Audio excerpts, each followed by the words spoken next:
Welcome to The Explainer. Okay, let's dive right into this incredible story of high stakes engineering, split second decisions, and, well, the sheer courage it takes to build our cities from the clouds down. Just let that sink in for a second. This sentence really sets the stage perfectly. It's not just about being high up, it's about stepping into a totally different world, an isolated and dangerous place, where a very specific kind of person thrives, the high iron stitcher.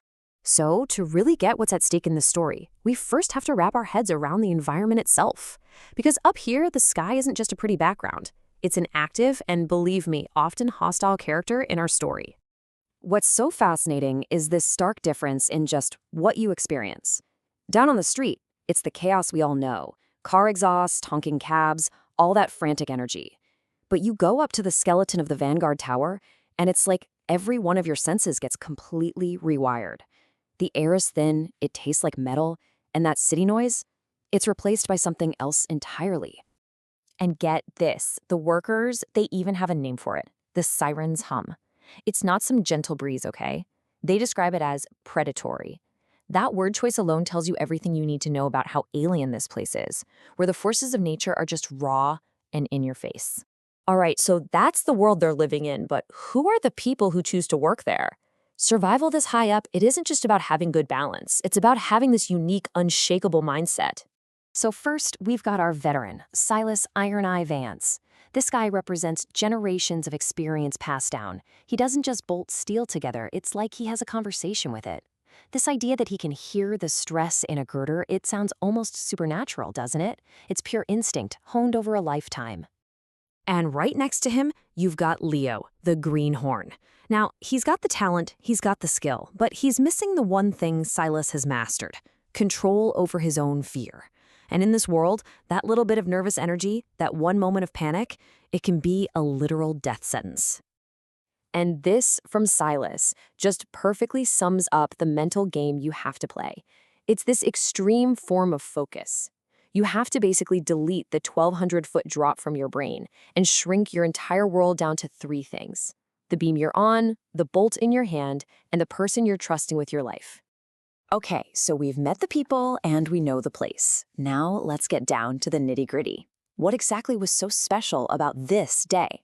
Let's break down the very real risks that were all starting to pile up. You see, this wasn't just another day at the office. This was the topping out. That's a huge milestone, a massive event. It meant the eyes of the whole city were on them, which just cranked up the psychological pressure on a job that was already maxed out on stress. And let's just pause for a second on this number, 1,200 feet. That's a quarter of a mile straight down. At that kind of height, you don't get second chances. There's no such thing as a small mistake. The margin for error is absolute zero. So you take that height, and now you add the wind. On this particular day, they were getting hit with gusts up to 40 knots. I mean, look at the chart. That's 4 times what you'd normally expect. That wind is constantly pushing, pulling, and trying to throw you off balance. And finally, the thing they're trying to guide into place, a 15-ton beam of solid steel. That's an incredible amount of weight, just hanging there in the air, getting slapped around by those 40-knot gusts. It's less a piece of a building and more of a giant wrecking ball waiting for one wrong move. So when you hear Silas say this to Leo, man, it just feels so prophetic, doesn't it? He can feel that extra danger in the air. The siren's hum is a little louder. The steel feels a little more alive. He's basically warning him that the crisis he can feel in his gut is coming. All right, so the stage is set. We have the height, the wind, the weight, all the risks are there. Now let's watch the exact chain reaction that turned this incredibly risky job into a desperate fight for survival. And what kicks it all off isn't a human mistake. It's this, a thermal pocket. Think of it like an invisible, unpredictable punch from Mother Nature that just slams into the side of the tower with zero warning, turning all that potential danger into very real, very fast chaos. So here's how quickly it all falls apart. The updraft hits. Instantly, that massive beam becomes a pendulum. The force is just too much for one of the stabilizing cables, and it snaps like a string. Now the beam doesn't just swing, it rotates and slams right into Leo's platform, throwing him out into the void. And this is the absolute nightmare scenario. He isn't caught by his safety harness. No, he's just snagged by pure random chance. His entire weight is being held by his tool belt, which is caught on one single compromised bolt. It is literally the worst thing that could possibly happen. This is that moment. The rulebook goes right out the window. Everything comes down to instinct, to training, and to just pure, raw courage. Let's break down the incredible physics of what happens next. To even have a chance of reaching Leo, Silas has to perform this move they call the leap of faith. I mean, just read that definition. He basically turns himself into a human anchor, hooking his legs on a beam and then throwing his entire upper body out over a 1,200-foot drop. It's a move that defies every instinct for self-preservation. And the clock is ticking fast. This isn't some slow-motion rescue. It's a frantic countdown. Silas has 5 seconds before that giant steel beam swings back and could kill them both. At 3 seconds, the bolt holding Leo starts to give way. They make contact, their fingers touch, with just 1 second to spare. And this is the moment, the climax. At the exact instant that the mechanical failure becomes total, the bolt snaps, the human connection holds. Silas grabs Leo's wrist, and now that entire 180-pound load is transferred directly to his arm. And that is where this story leaves us on the ultimate cliffhanger. Silas has made the catch, but they are so far from safe. He's holding Leo's life in one hand, dangling upside down with a 15-ton pendulum of steel swinging right back at them. The question now is one of pure physics, raw endurance, and maybe just a little bit of fate. All right, today we're going to break down just a single moment of absolute crisis. We're talking about a few minutes suspended 1,200 feet in the air. To really understand the physics, the psychology, and the incredible human endurance it takes to survive when everything, and I mean everything, goes wrong. Just try to put yourself in this picture for a second. Your name is Silas Vance, you are hanging upside down, and the entire world has just shrunk down to the size of your wrist because your grip is the only thing keeping your coworker, Leo, from falling to his death. So how on earth did they get here? Well, it all started with a single sound, a snap. A mounting plate fails catastrophically, and in that one instant, it's just two men, connected only by flesh and bone, in a fight against gravity itself. And you have to understand where this is all happening. They call this part of the build the dead zone, for a good reason. At 1,200 feet up, gravity isn't just a constant force anymore. It becomes a predator. Every single second is a battle just to stay alive. So, to really get what Silas was up against, we need to step back from the raw terror for a moment and look at the incredible forces at play here. This wasn't just about being strong. This was about surviving a math problem that was basically unwinnable. Let's break down that math problem. You've got 3 huge forces working together against them. First, that dizzying height. Then, the dead weight of a full-grown man. And as if that weren't enough, you throw in 50-knot wind gusts. These aren't just background details, they're the villains of this story. And this, right here, this is the core of the problem. You know, holding 180 pounds at the gym is tough, but doable. That's static weight. But the wind was turning Leo into a human pendulum. All that swinging motion creates kinetic energy, and that multiplies the force Silas has to deal with, a force that's threatening to literally rip his shoulder from its socket. His body was being pushed way past its breaking point. But in the middle of all this physical chaos, Silas knows the mental battle is just as important. He's not just holding on to Leo's body, he's trying to hold on to his mind, forcing that human connection to fight off the terror of the empty space waiting below. So while Silas is fighting all these external forces, gravity, the wind, Leo is fighting a totally different enemy. It's a quieter, more insidious battle, happening inside his own body as it begins to shut down. There's actually a medical term for what's happening to Leo. It's called suspension trauma, and it's a silent killer in situations like this. His safety harness is cutting off circulation, his blood is pooling in his legs, and his brain is slowly but surely being starved of oxygen. He's in a race against his own physiology. And you can see the direct effects of this. I mean, these aren't just abstract medical terms. For Leo, this is a waking nightmare. His system is flooded with stress hormones, his oxygen-starved brain starts creating hallucinations. He's literally losing his grip on what's real. And this is the truly terrifying thing about suspension trauma. It doesn't present as a scream for help. It comes as a whisper of surrender.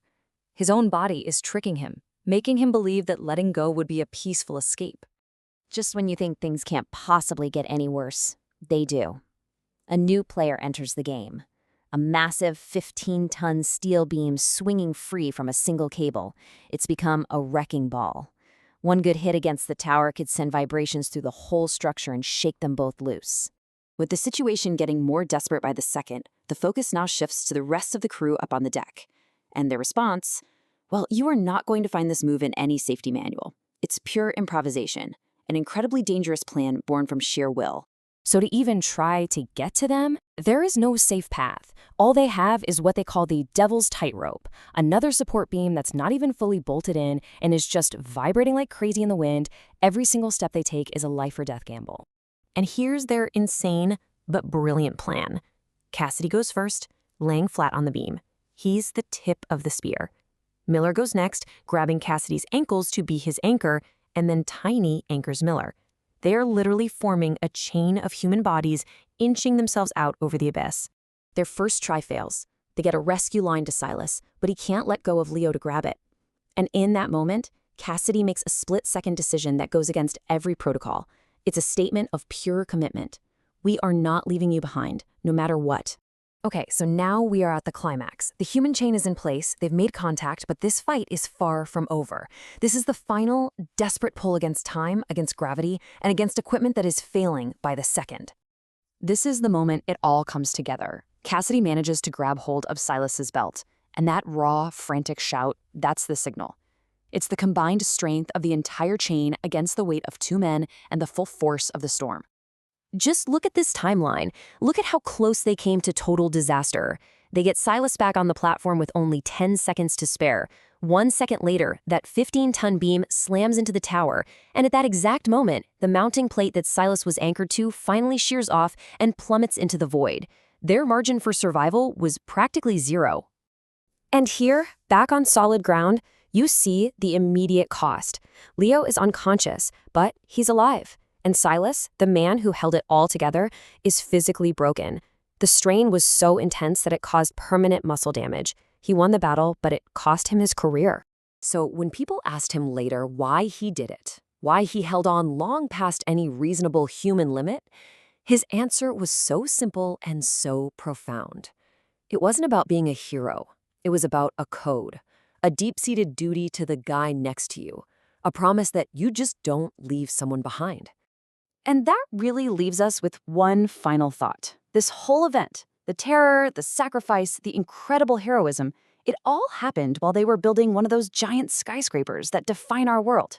And it forces you to ask, behind all that gleaming glass and steel, what's the true human cost of all the progress that we just take for granted? All right, so today we're diving into a story that really begins where most heroic tales just end. We're talking about the moments after an impossible rescue.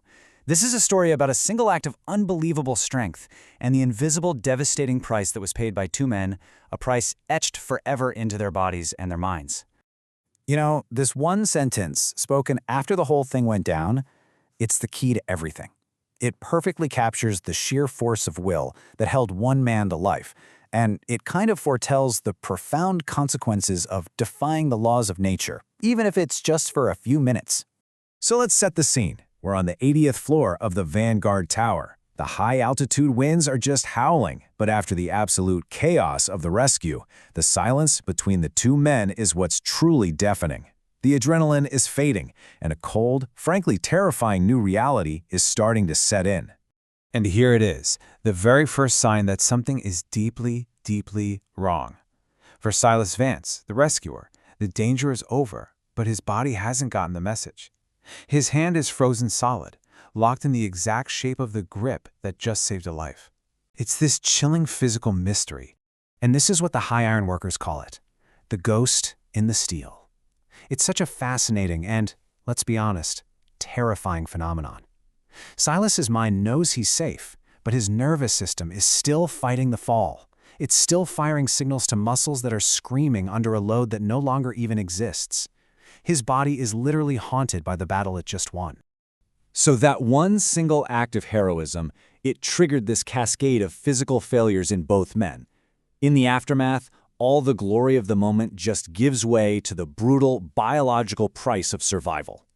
For Silas, the diagnosis is isometric shock. And just think about that for a second. His muscles, his tendons, acting as the literal lifelines for another man, were pushed so far beyond their limits that they just started to shred internally. The bruising that showed up later, that was just the outward sign of a complete systemic collapse going on inside.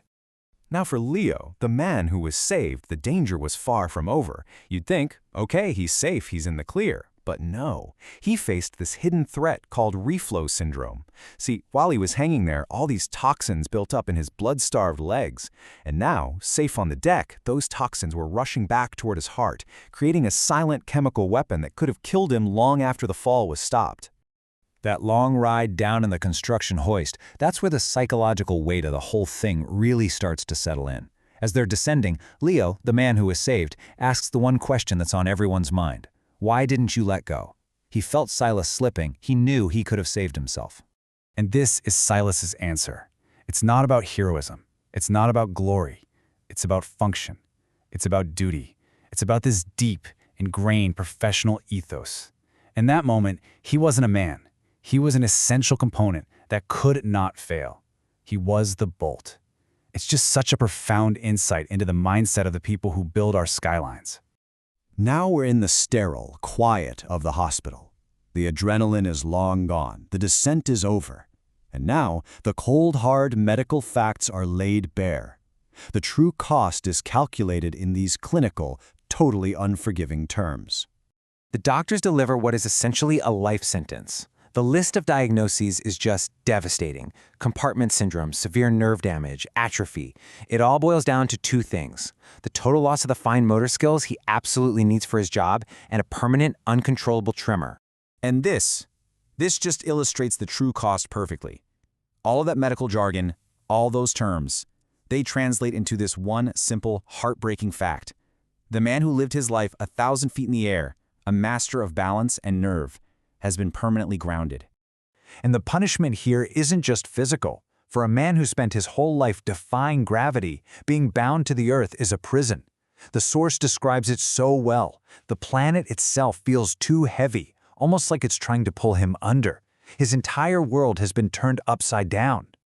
So, the physical damage is clear, but the trauma of that day, it fractured both men in completely different ways. For Leo, who walked away without a single physical injury, the wounds were entirely unseen. It turns out Leo developed a condition called vertical agoraphobia. What that means is that even just looking out a high window can trigger the phantom sensations of the fall, the tug of the wind, the snap of his belt. His mind is forcing his body to relive the terror over and over again. A man of the sky has become terrified of the sky itself.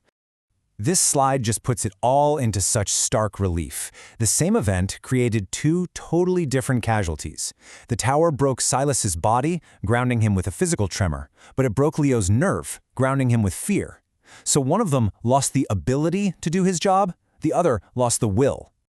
And here, Silas expresses this weary acceptance of their fate. This isn't bitterness. It's the profound, hard-won wisdom of a man who just understands the unforgiving nature of his profession. The steel is indifferent. It always takes a price. So, after the body is broken and the nerve is shattered, what's left? What really remains? Well, beyond the trauma, something endures, and it's captured in this one final, really meaningful exchange between the two men. This is Silas's last piece of advice to Leo, and wow, it's incredibly powerful. He's pleading with him, right? He's saying, don't let the trauma erase the meaning, the purpose, and the beauty of what they did. It's a call to remember the identity they shared, not just the pain that tore it all away. And we end on this quiet, haunting image. It's Silas, all alone, just fighting to make a fist. That one small, failed movement, it's a permanent, physical testament to his sacrifice. It's a symbol of the ghost in the steel that will now live inside of him forever. Which really leaves us with this final question. We celebrate the moment of heroism, right? That impossible act. But this story forces us to look past the headlines and ask, when the cheering stops and the long, quiet aftermath begins, what is the true human cost of being a hero? You know, sometimes a person's entire legacy can be built or broken in just a single moment. Today, we're diving into one of those powerful stories about the people who build our cities and what happens when it all comes down to one final bolt. I mean, really think about that. It all comes down to this one single bolt, holding the balance between life and death, failure and redemption, 1,000 feet up in the air. And at the absolute heart of our story is this quote from a master ironworker named Silas Vance. He says, "It's a promise that no matter how high we climb, we don't go up alone." Trust me, that one line, it sets the stage for everything. Let's find out why. Okay, so our story begins at the very top of the nearly finished Vanguard Tower, in a chapter we're calling A Wound in the Sky. I mean, just look at the difference here. 6 months ago, the Vanguard Tower was literally a wound, a jagged red skeleton hanging in the skyline after a really bad accident. But today, it's this shimmering obelisk, right? A symbol of recovery. The building itself has healed, but as we're about to see, the men who built it, they're still carrying the scars. And that brings us to our two guys. First up, you've got Silas Vance. He's a legend in the business, but now he's medically retired. He's got what they call a frozen wing, a permanently bent arm that's a constant reminder of the day he held on for 20 straight minutes to save his mentee, Leo Rossi. And Leo, well, he was so traumatized by the whole thing, he quit high ironwork for good. So these two men are forever connected by that one awful day. So you have to be asking, what on earth could possibly bring these two men back to the very place that broke them? Well, the answer lies in this really important tradition we'll explore now, in the ritual of the iron. So to really get what happens next, you gotta understand this term, topping out. This is like the most sacred tradition for these ironworkers. It's that moment when the building finally reaches its highest point. And to celebrate, they put a flag and an evergreen tree on that very last beam.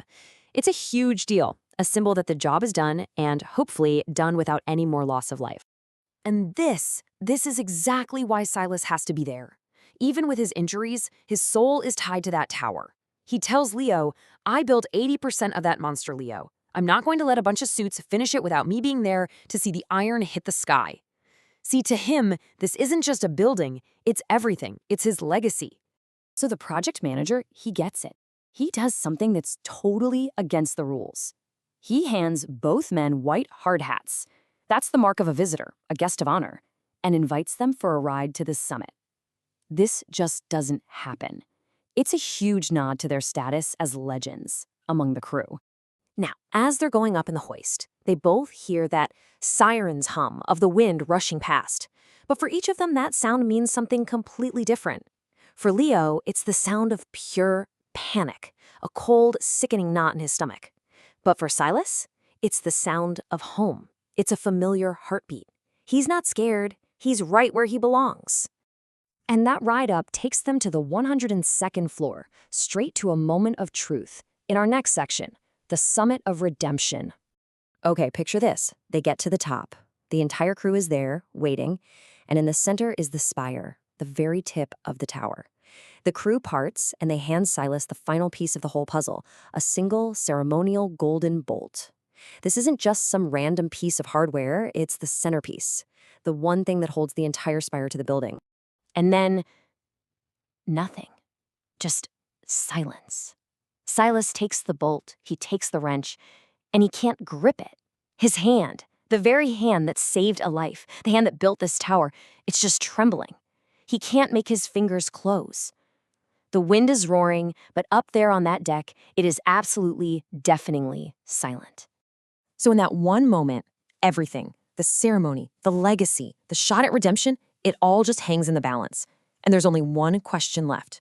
Who is going to stitch the sky? And Silas, he looks at Leo, the kid he saved, and he gives him the answer. He says, "I can't stitch the sky anymore, kid, but you can." Right there. That's the moment the torch is passed. It's not about Silas's strength anymore. It's about his wisdom. Leo, you can tell he's terrified, but he steps up. He puts the bolt in place. And then Silas puts his good hand over Leo's, steadying him. And together, they turn the wrench. The first turn, clink. The threads start to bite. You can feel the metal resisting. But with his mentor right there, Leo's confidence is growing. The second turn, clink. And with one last powerful move, they torque that bolt into place. The spire is set, the tower is complete, and redemption is earned. Clink. Wow. That single moment, that one clink, it redefines everything for both of them. So let's take a look at what happened after, in our final section, the Sky Stitcher's legacy. And this is where we come full circle, right back to that promise from the beginning. Silas explains it all perfectly right here. It's a promise that no matter how high we climb, we don't go up alone. We carry the weight of the men who came before us, and we hold the hand of the men who come after. It's all about mentorship, brotherhood, a chain that just can't be broken. So what became of them? Well, they ended up on two totally different paths, but both were born from that one shared promise. Silas Vance? He never walked another beam. Instead, he became a teacher, passing on the lessons of what it really means to be a sky stitcher. And Leo Rossi? He became a pioneering safety engineer, and he dedicated his entire life to making sure every single bolt was just as strong as the one that saved him.